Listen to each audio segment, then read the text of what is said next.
Some people grow up knowing they'll never make it out of their neighborhood. Elijah Thomas didn't want to be one of them. He was 17. Not perfect. Not a saint. He'd seen things, done things most kids his age couldn't even imagine. But lately, something had changed. Elijah had been turning his life around. He started mentoring younger kids, joined an after-school program, and told his mom he wanted to be a teacher. Cynthia Thomas, his mother, said it was the first time in years she saw a light in her son's eyes. He smiled different, she said, like he finally believed in his future.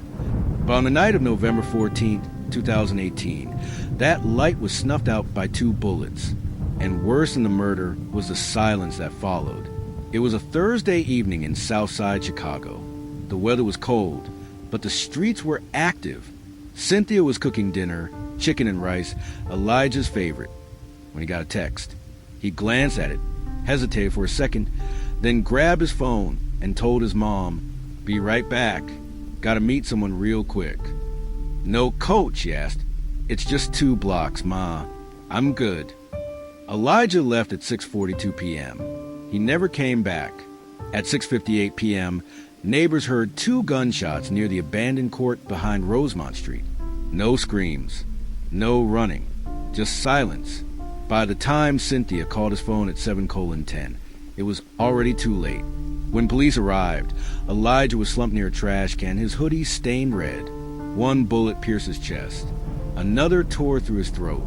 His phone buzzed in his pocket. It was his mom calling. Detectives canvassed the area, but it was the same story. No one saw anything. No cameras. No idea who did it. The corner store footage? Corrupted. Street cam? Spray painted. Even Elijah's phone had been wiped. The message he received? Deleted. The community went quiet. Too quiet. Detectives knew the code. No snitching. Even when a teenager dies. Even when the whole neighborhood pretends not to have eyes or ears. Cynthia pleaded on local TV. "My baby didn't deserve this. Please, if you know something, say something." But days passed. No tips. No witnesses. Just a mother grieving. A city yawning and a killer still out there. 5 days after Elijah's death, Cynthia sat on her porch alone. Her son's candles had burned out. The sidewalk chalk that read, "R.I.P. Eli," was fading in the rain. She clutched his last school essay to her chest. It was titled "The Hardest Thing I Ever Had to Do." In it, Elijah wrote, "It's easy to be angry. It's easy to fight.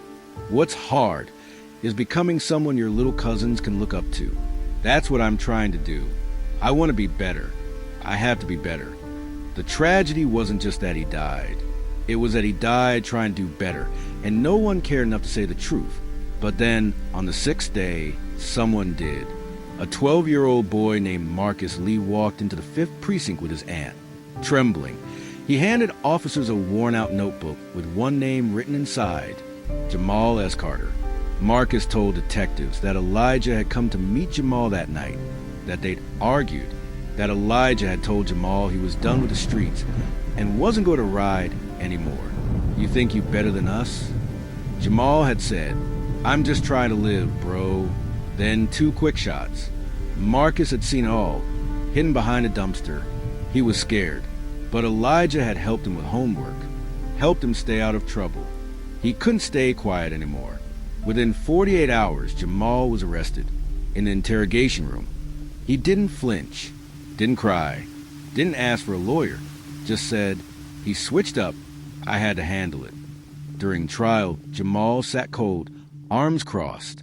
But the prosecution had Marcus, the ballistics report, and a motive rooted in betrayal. What no one expected was Cynthia. When she took the stand, she didn't scream. She didn't curse. She read a letter, soft, slow, steady.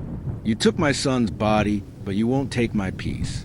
I forgive you, Jamal, not because you deserve it, but because hate won't raise Elijah from a grave." The courtroom froze. Jamal finally looked up. Tears welled, but he blinked them back. He never apologized. But his mask cracked. He was sentenced to 38 years in prison. But this story wasn't just about him, or about Elijah. It was about silence. Elijah didn't die because he was in the wrong place at the wrong time. He died because someone he trusted couldn't let him grow. And because too many people thought staying quiet was a safe thing to do. But silence doesn't protect communities. It shields killers. It buries truth. It delays justice. Marcus was just 12, and he did what grown men wouldn't. He spoke up, and that changed everything. So if you're watching this and you know something, say something. Don't wait until it's your friend, your brother, your son, because tomorrow it could be you lighting a candle on a sidewalk, wondering why no one said a word.